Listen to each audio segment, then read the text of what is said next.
बिस्मिल्लाहिर्रहमानिर्रहीम। अस्सलाम वालेकुम viewers, welcome to my channel kitchen with Dana Pani. कैसे हैं आप सब? होपफुली सब ठीक ठाक होंगे, खैरियत से होंगे, खुश रहें, हैप्पी रहें, हेल्दी रहें। आज मैं आपके लिए लेकर आई हूँ बहुत मज़ेदार रेसिपी, चने की दाल और करेले। इससे पहले कीमे में भी करेले बनाना मैं आपको सिखा चुकी हूँ, लेकिन ये बहुत डिफरेंट और मज़ेदार रेसिपी है, तो एक मरतबा ज़रूर ट्राई कीजिएगा। बिस्मिल्लाहिर्रहमानिर्रहीम। यहाँ देखिए मैंने ली है 1 पाव चने की दाल, जिसे अच्छे से धोने के बाद मैंने भिगो के रख दिया है। इसे रख देते हैं साइड पे।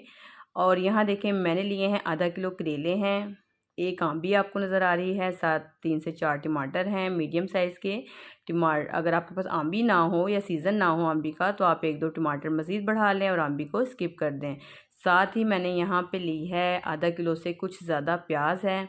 और ये करेले जो हैं ये देखिए मैंने अच्छे से इनको धो लिया है, इसका हमने छिलका नहीं उतारना। आप क्या करें, जो किचन का ब्रश होता है ना, उसकी मदद से इसको अच्छे से रगड़ के साफ़ कर लें अंदर तक, क्योंकि इसमें मिट्टी होती है। और आपको पता है दवाइयाँ वगैरह छिड़की जाती हैं जब हम जो सब्ज़ियाँ वगैरह होती हैं, तो वो अच्छे से धो के साफ़ कर लेना है आपने पहले, ठीक है। और दूसरी तरफ मैंने क्या किया है, आधा घंटा हो गया था दाल को भीगे हुए, तो मैंने इसको 1.5 कप पानी डाल के उबलने के लिए रख दिया है, 1/4 टीस्पून नमक डालने के साथ, ठीक है। अब एक मज़ीद मैंने कढ़ाई ले ली है और इसमें मैंने डाला है 1 कप ऑयल। और ऑयल के साथ ही हल्का सा जब गर्म हो जाए तो हम इसमें डाल देंगे स्लाइस में कट की हुई ये प्याज।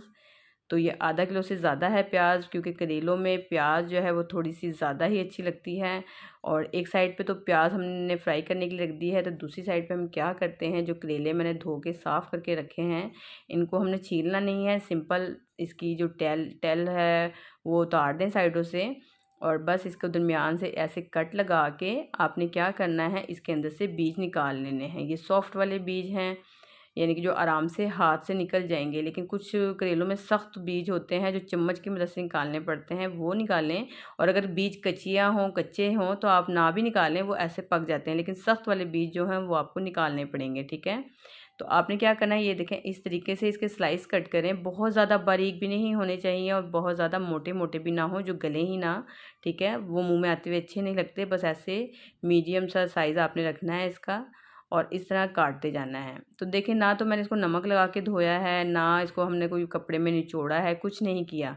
बस आपने ये एक चीज़ का ध्यान रखना है, जो इसके कड़वे ना बने करेले, तो वो ये है कि आपने काटते जाना है और साथ के साथ आपने इसको डालते रहना है, ठीक है। कटिंग करने के बाद अगर आप इसको हवा में डाल के छोड़ देंगे तो ये जो है कड़वे हो जाएंगे। प्याज देख लें आप इतनी ट्रांसपेरेंट हो जाए, उसके बाद आपने इसमें करेले डालना शुरू करने हैं, ठीक है। तो ऐसे क्या करना है, हमने करेलों को कट करते रहना है, बिल्कुल हवा नहीं लगनी चाहिए। जैसे कट जाए फ़ौरन ही आप इसको उठा के कढ़ाई के अंदर डाल दें। और अगर आप अच्छे एक्सपर्ट हैं कटिंग करने में, तो हाथों की मदद से कढ़ाई के अंदर ही कट करते जाएं, ताकि जब वो कटिंग होकर गिरें तो वो कढ़ाई के अंदर ही गिरें, ठीक है। तो बस यही इसका एक ट्रिक है, यही इसकी एक टिप है कि आपने इसको काटने के बाद हवा में नहीं रखना, नहीं तो इनमें अच्छी खासी कड़वाहट आ जाती है। बस आपने साथ के साथ इसका जो कुकिंग का प्रोसेस है वो शुरू होना चाहिए। ये देखें मैं क्या कर रही हूँ कि अगर आधा पीस भी कट कर रही हूँ तो साथ ही इसको कढ़ाई में डालती जा रही हूँ, बिना स्किप किए आपको दिखा रही हूँ, इस वजह से ताकि आप भी एक अच्छी जो करेलों का खाना है घर में हांडी जो है वो तैयार कर सकें। आपको इतनी मेहनत करनी पड़ती है, बड़ी अनथक मेहनत के बाद आपको ये जो करेले हैं वो बना के तैयार करने पड़ते हैं। पहले आप उनको काटते हैं, छीलते हैं, काटते हैं, नमक लगाते हैं और पता नहीं क्या करते हैं, निचोड़ते हैं, ब्ला ब्ला इतने सारे काम होते हैं उसके। और उसके बाद आपको इतने सारे घी में उसको फ्राई करना पड़ता है और इसको क्रिस्पी सा कर लेते हैं, उसकी शक्ल ही बिगड़ जाती है। इतनी मेहनत करने की ज़रूरत नहीं है, आप बिल्कुल एज इट इज़ तरीके से एक मरतबा ज़रूर मेरे कहने पे ट्राई करके देखें। जो खाना है, जो भी सब्ज़ी है, उसकी असल शेप, असल टेस्ट उसका बरकरार रहना चाहिए। उसके साथ इतने जतन करने के बाद आप पकाने, तो इतनी मेहनत के बाद, तो आप इस तरीके से बनाइएगा तो इंशाल्लाह आपको ज़रूर पसंद आएगी, ठीक है। ये देखें प्याज भी ट्रांसपेरेंट हो गई है, करेलों का भी कलर पहले से चेंज हो गया है। अब मैंने इसमें डाल दिए हैं टमाटर, ठीक है। टमाटर अच्छा, यहाँ पे एक छोटी सी जो मिस्टेक मुझसे हुई है वो ये है कि टमाटर डालने से पहले आपने यहाँ पे लहसुन डालना है, यानी कि प्याज, करेले और लहसुन को इकट्ठा ही हमने फ्राई करना था, मैं डालना भूल गई। तो आपने ऐसा नहीं करना, आपने साथ ही डाल देना, ठीक है। इसमें अदरक नहीं जाएगी, सिर्फ लहसुन जाएगा, वो जो मैं आगे चल के डालूंगी। तो मैंने इसमें डाल दिए हैं टमाटर, और जो आंबी है वो उसके छोटे छोटे चंक्स किए हैं, हरी मिर्चें, ठीक है। 5 से 7 हरी मिर्चें ले लें, छोटे छोटे टुकड़ों में कट करें, वो डाल दें। इन सब चीज़ों को अच्छे से मिक्स करें। अब हम इसमें डालेंगे मसाले।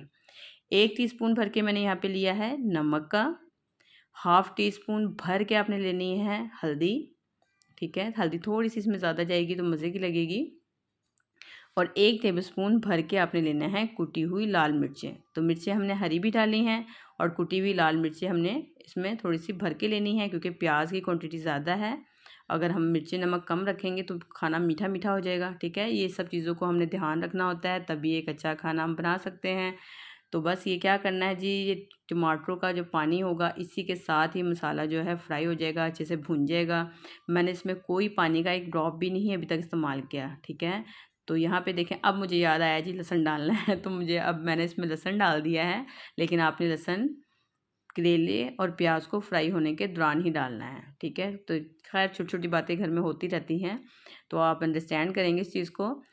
तो खैर मैंने यहाँ पे इसको अच्छे से भून लिया है। जब ऑयल आपको साइडों पे नज़र आना शुरू हो जाए, जैसा कि ये देखें अब नज़र आने लग पड़ा है, तो 5 से 7 मिनट लगेंगे सारा काम करने में। टमाटर गल गए हैं, प्याज अब बिल्कुल अच्छी से गल गई है, करेले खुद भी गल चुके हैं। अब मैंने क्या करना है, जो हमने साइड पे रखी थी ना दाल उबलने के लिए, उसे देख लेते हैं पहले। तो यहाँ देखें, जो मैंने 1.5 कप पानी डाला था दाल के अंदर ही खुश्क हो चुका है, दाल का दाना गल चुका है, लेकिन मैश नहीं किया, ठीक है। ये छोटे छोटे पॉइंट हैं जो पूरे खाने को बहुत ज़बरदस्त बनाते हैं। अगर दाल को मैश कर देंगे या ज़्यादा उसमें पानी भरा हुआ होगा तो यकीन करें, जो ऑयल है ना, जो करेलों की जान होता है, खाने में ऑयल लाजमी, हर खाने की जान होता है ऑयल, तो सारा ऑयल गायब हो जाएगा। इसके ऊपर से दाल आपने मैश नहीं करनी, ठीक है। सारा काम तो आप इतना अच्छा कर लें और एक दाल की गलती कर दें तो ये नहीं आपने करना। 1.5 कप पानी बिल्कुल परफेक्ट था इसके अंदर, हल्की आंच में मैंने गलने के लिए रख दिया था, वो गल चुकी है, पानी उसके अंदर जज़ब हो गया, वो मैंने इसमें डाल दिया है, ठीक है। अब हमने क्या करना है जी, अब देखिए मैंने कोई पानी का इस्तेमाल नहीं किया था, लेकिन मैं यहाँ कर रही हूँ दूध का इस्तेमाल। मैंने लिया है आधा कप दूध, और जितनी मलाई थी ना दूध के साथ ऊपर 2 चम्मच 4 चम्मच जितनी भी हो, वो सारी लेके अच्छे से फेंट लें और वो हम इसके ऊपर डाल देंगे। और ये मैंने 4 ही मसाला कूटा है, इसमें कुछ भी नहीं है। 1 टीस्पून मैंने लिया है साबुत धनिया, 1 टीस्पून सौंफ, 1 टीस्पून ज़ीरा, हाफ़ टी स्पून मेथी दाना, हाफ़ टी स्पून ही कलौंजी है। बस ये 5 मसाले हैं, ठीक है। 1-1 टीस्पून तो धनिया, सौंफ और ज़ीरा, और हाफ़ टी स्पून मेथी दाना और कलौंजी, ये ऊपर से छिड़क दें और कवर कर दें 5 से 7 मिनट के लिए। ये देखें जी, 5 से 7 मिनट बाद मैंने जैसे ही ढक्कन उठाया है ना, पूरे किचन में जो एक अचारी फ्लेवर की और खुद अपने करेलों की बड़ी अच्छी सी महक है ना, यकीन करें आपकी तो भूख बढ़ जाएगी फटाफट कि ये खाया जाए। क्योंकि इसमें जो आंबी की खटास, टमाटरों की खटास और अचारी फ्लेवर, और फिर जो हल्की सी जो प्याज है उसकी मिठास, टमाटर, तो ये सब चीज़ें मिलके ही एक खाने को जायका देती हैं। और ये देखें हर चीज़ की शेप बरकरार है। सबसे पहले तो आप ये चेक करें, चने की दाल का दाना जो है वो नज़र आ रहा है, करेलों की शेप ख़राब नहीं हुई, कोई चीज़ मैश नहीं हुई, और इतनी टेस्टी और मज़ेदार। और धनिया तो आपको पता है हर खाने की जान है, रौनक भी आ जाती है और टेस्ट भी, तो खूब सारा इसमें डाल दें धनिया। अगर मज़ीद हरी मिर्चें पसंद करते हैं तो बारीक बारीक हरी मिर्चें भी कट करके डाल सकते हैं।